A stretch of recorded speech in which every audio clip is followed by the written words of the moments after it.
Hello, hello, and welcome to the final episode of Break the Clutter Cycle. Over the past episodes, we have unpacked everything from rage cleaning to emotional clutter, and now it's time to bring it all together. Today, we're going to circle back to the one crucial question I bet you have had throughout this entire series. Why do we get stuck in this clutter cycle, and how do we finally break free from it for good?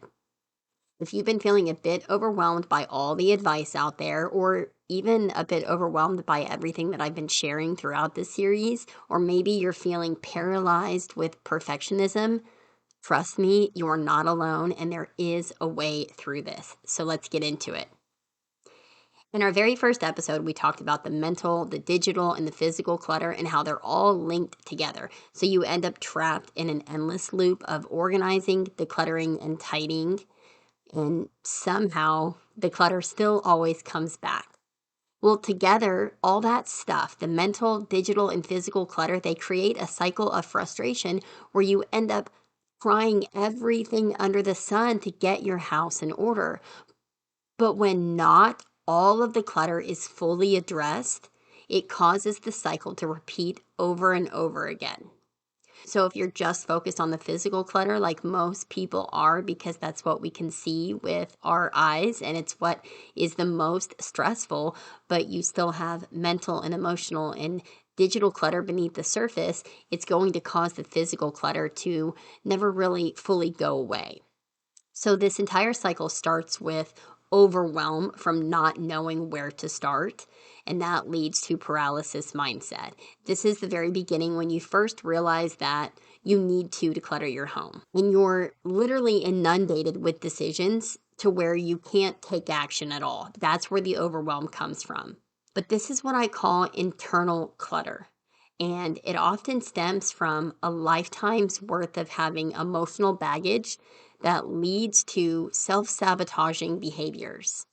And despite all of this, you want to take action. You want to get your home in order. You don't want things to be stressful and chaotic. So you find a way out of the overwhelm and you start getting organized because that's what the media has taught us to do, to organize our homes, which brings us to phase two, getting organized as a quick fix. This is what I call the organizing trap. It's a literal trap because trying to get organized when you have too much physical clutter is never going to make a difference. It's going to keep you trapped in this cycle.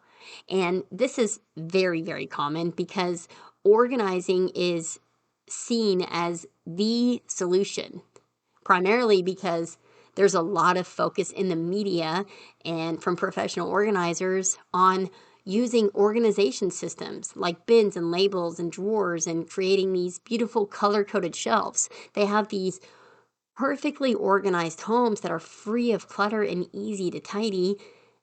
And because of that, we get the message loud and clear that if our things are just organized better, then our homes will feel better and that they'll feel more peaceful. So you're essentially finding clever ways to organize and store all of your stuff, all of your material items. And while doing that does make your spaces look better temporarily, it doesn't solve the root problem for why you're stuck in the clutter cycle in the first place. At the root of all of this, it comes down to one simple thing. You have too much stuff.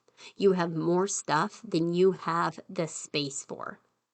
And so organizing will never work because you cannot organize clutter. Not to mention, there's a whole nother side of this, your habits and your routines. As long as your habits are misaligned with the type of home that you want to create, the clutter will get left out again and again, even if you put things in neatly organized bins and baskets. So that's exactly what happens. The clutter creeps back out because there's still too much stuff. You have clutter that's hidden away behind closed doors, and that leaves you no room to store the things that you use on a daily basis. So now you're stressed to the max because there's messes taking over all of your flat surfaces, and there's clutter piling up behind closed doors. and you're looking around wondering if you're going to be living like this forever. So after that, you might start to get a little bit frustrated and fed up and pissed off, which leads us to the next phase, what I call the rage cleaning phase, where you're throwing a bunch of stuff out and getting rid of a bunch of stuff because you can't stand it for one more day. Now, for many people, these phases happen exactly in this same order that I'm explaining them to you today, by first feeling overwhelmed, then getting organized, and then rage cleaning when the clutter comes back. However, it might be different for you. You might start with rage cleaning and then feel overwhelmed and then move on to organizing. And the time between each phase it could really be months or even years. It's going to be different for everyone. But I would almost bet that at some point you have tried rage cleaning, which is the act of angrily cleaning or decluttering with the sole purpose of releasing pent up emotions. Rage cleaning is almost always frantic, impulsive, and it usually has no specific plan or goal. So that means that emotions are driving your behavior because something has triggered an emotional response that led to the rage cleaning. Now, most of these emotional responses stem from internal clutter. You guessed it. The internal guilt, shame, frustration, regret, etc. It's all those emotions, all that baggage that you have stuffed down for your entire life. And you're doing it because you're trying to release all of these emotions while simultaneously being fed up with the chaos. But here's the thing, rage cleaning is never going to last because there's not really a lot of intentionality behind what you're doing. And the way to break out of this clutter cycle for good is to declutter with intention and strategy. When you know where to put homeless items, when you know how to tackle the clutter that's behind closed doors, and when you're intentional with all the types of clutter, including the internal and the digital clutter, then you can finally put a stop to the never-ending physical mess.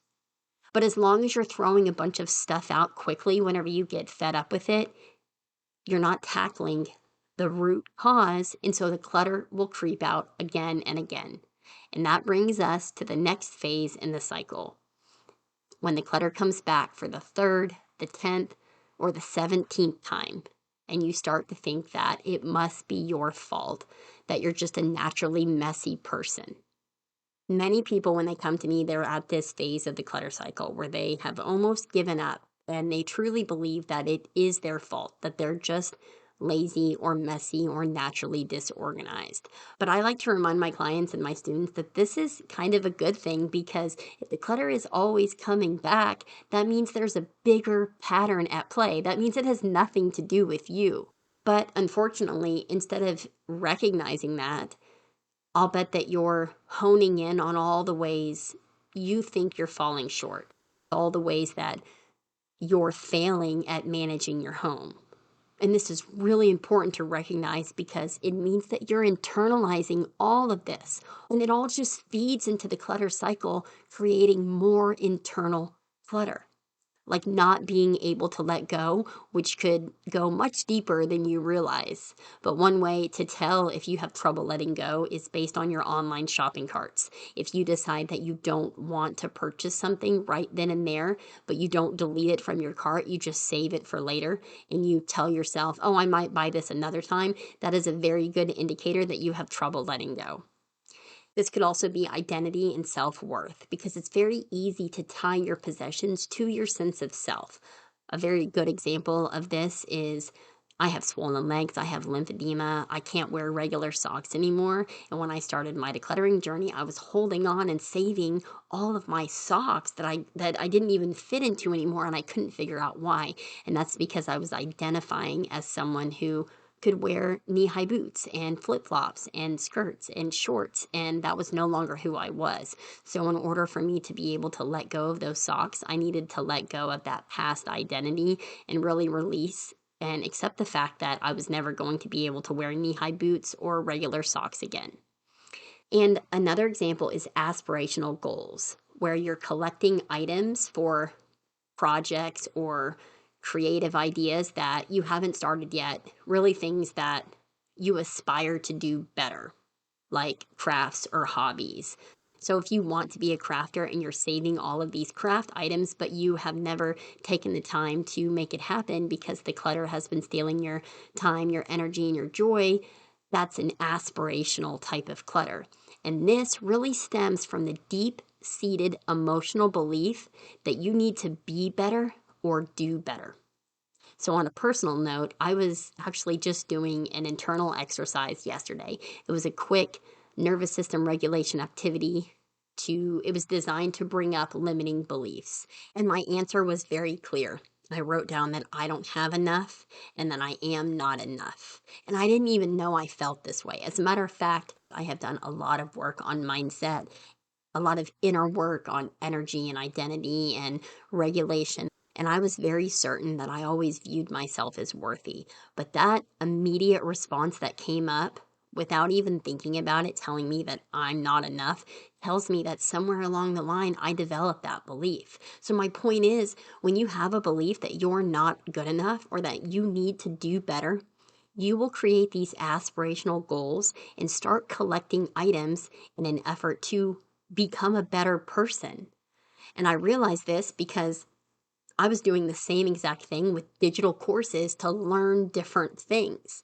That was my way of aspiring to be better. So I was collecting and hoarding and saving and holding on to digital courses, whereas you might be collecting and holding on to scrapbooking items, for example. But this is something that I cover inside of private coaching. So if you want to truly believe and know that you are good enough to release these aspirational items, to let go of your clutter, send me a DM on Instagram or Facebook. Now, another example I wanted to share with you was emotional ties, like gifts, inherited items, or expensive purchases that lead to guilt. This could be if you're worried that you might disrespect the person who gave you the gift by giving away that item that they gave you, or if you feel guilty that you're wasting money if you let go of something, or if your great aunt passed something down to you and you don't want to let your family down. All of this is related to emotional ties.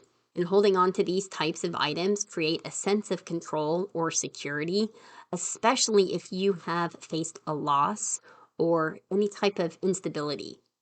So those are just some types of internal clutter, but eventually, too much of any of them will cause more physical clutter to pile up because they're absolutely related. As long as you don't make the deeper changes, you will fall into the pattern of putting things away without asking if they even need to be there in the first place. And this is why, in order to break the clutter cycle, you need a holistic method that will give you true freedom from all clutter, where we can reduce the volume of stuff in your home, refine your habits, let go of the emotional ties and the guilt and the aspirational clutter and the limiting beliefs. Organize all of the digital stuff, your phone, your emails, your photos, your files. When you can clear all of that stuff together, that is how you can break the clutter cycle forever. Because remember, tidying up and organizing does not reduce the volume of your belongings, and it certainly will never create lasting habits to help you keep these items in order for the long term.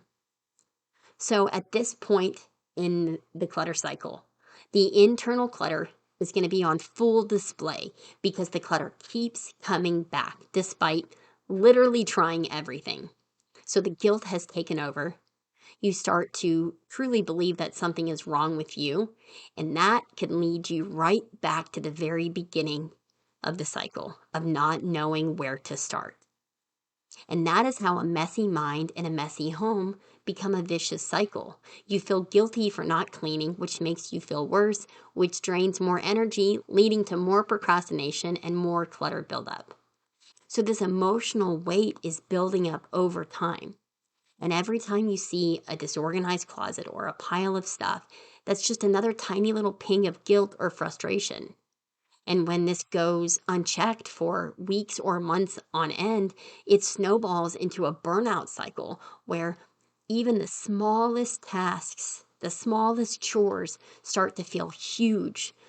So loading the dishwasher or folding a basket of clothes feels like climbing a mountain.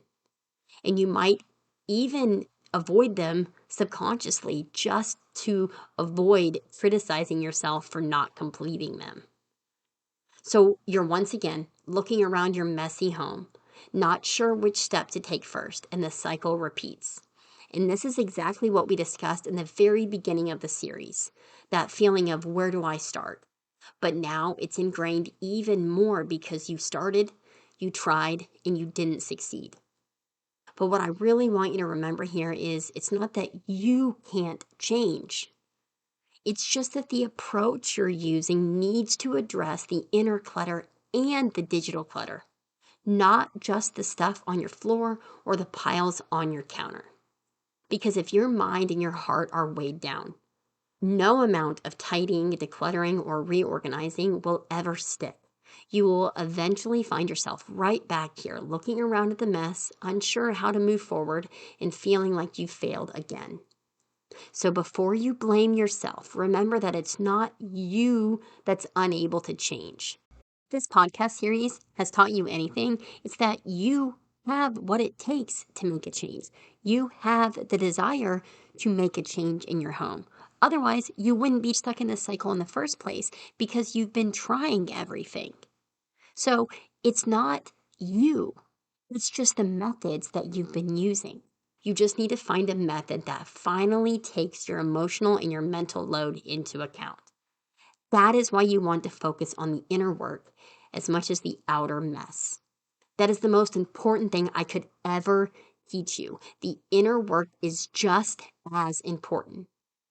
If you have been trying to simplify and get your house in order and free of stress for several years, then the inner work is essential because the mental, the emotional, and the digital clutter is the number one reason why you're stuck with the physical mess, the stress, and the chaos.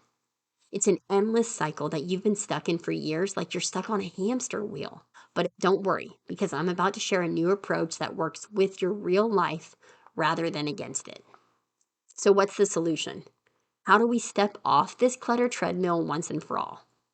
Well, allow me to introduce you to the Clutter-Free Era Roadmap. This is the exact system that I've used for my own family, and it addresses more than just stuff.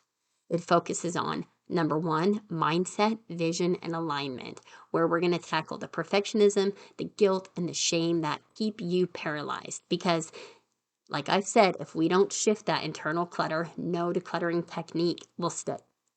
The second step is creating core habits and routines. So instead of trying random strategies, we'll establish daily and weekly rituals that fit into your actual schedule and help you have mental peace and clarity. Then from there, we will master your spaces. Most people jump straight to using cute bins or fancy labels, but the real magic happens when you're able to pare down your belongings first so you can keep what actually fits into your life. When we're mastering your spaces, we're going to focus on all three of the physical types of clutter, the everyday messes, the homeless items, and the accumulated clutter. So that way everything can have a home. You'll know right where everything is. It's all easy to tidy and nothing will pile up again. Then we're going to tackle the digital clutter so you can finally achieve inbox zero and find anything you need on your devices in less than a minute. Your email, your phone, and your photos will be so well organized that even Bill Gates would be jealous. And finally, the last step is the lifestyle integration that supports you, that helps you stop bringing more stuff into your house, and that teaches your family how to be mindful of their belongings. So ultimately, you can create a clutter-free legacy that you'll be able to pass down to future generations. So my friend, if you want to have a home that is easy to tidy in less than 1 hour per week, if you want to eliminate your stress and feel confident having guests come by unannounced, I'm thrilled to invite you to join me inside of your clutter-free era. This is where we will break this entire approach down into actionable steps with plenty of support along the way. If you've been listening to this podcast and found yourself nodding along, thinking, yes, that's me, then this program was created for you, the high-achieving woman who has created massive success in every area of her life, but the clutter is an area you want to improve. You want to put an end to this clutter cycle once and for all. You want to simplify your life, and you want to have the freedom to relax at the end of the day. So together, we're going to work on everything from figuring out what to do with all the things you want to keep, to dealing with your emotional attachments, letting go of things you've been holding on to, and creating a customized system that actually sticks. There will be no more feeling like you're drowning in clutter, and no more trying to piece together methods that were never meant to fit together. Inside of your clutter-free era, you will get 8 weeks of a private community with like-minded women to share wins, vent frustrations, and cheer each other on so you never feel alone. You'll get 1 to 2 live training sessions taught each week, which means you can work through the content in real time and ask questions and get support while you do the dishes or fold laundry, so you're never left wondering how to make the methods work for you. You'll also get daily community office hours to get your questions answered and get personalized feedback so you can keep moving forward and never stay stuck. We'll have accountability threads and prizes where you'll have incentive to take action and claim your clutter-free era because, let's face it, decluttering and organizing are way more fun when you're motivated. You're getting a special inaugural offer where you get this entire high-touch, hands-on experience, a private community, and live coaching for just $197. I'm going to put the link to secure your spot down in the show notes. We officially start the first week of February, but you will have lifetime access to all of the content and the bonuses. Now, before we wrap up, I want you to take a second to look back on how far you have come, because you're now more aware of the root causes of your clutter. You now understand that the goal is to clear the inner clutter, the digital clutter, and the physical clutter, and you're ready to start making it happen. And honestly, that is huge. Awareness is the first step toward lasting change, and it is something to celebrate. So give yourself credit for tuning in, taking notes, and being willing to shift your mindset. That is real progress, and it's way more meaningful than a quick surface level cleanup. By focusing on the why behind your clutter, you have set yourself up for a clutter-free legacy that goes beyond tidy drawers or organized closets. And that, my friend, concludes the Break the Clutter Cycle podcast. Thank you so much for joining me on this journey. If you take away anything from this series, I want you to remember it's not your fault why you have been stuck with the clutter. You've simply been stuck in the cycle because you need a method that declutters your entire life. And if you're ready to keep going, if you're ready to make it happen before spring, join me now inside of your clutter-free era. To learn more, you can head to themaximizingmama.com/era. Together, we will transform your home and your life into a space that feels peaceful and a whole lot less cluttered. Until next time, keep reminding yourself that you deserve a home that brings you peace, not stress. Thanks for listening, and here's to your clutter-free era. I'll talk to you soon.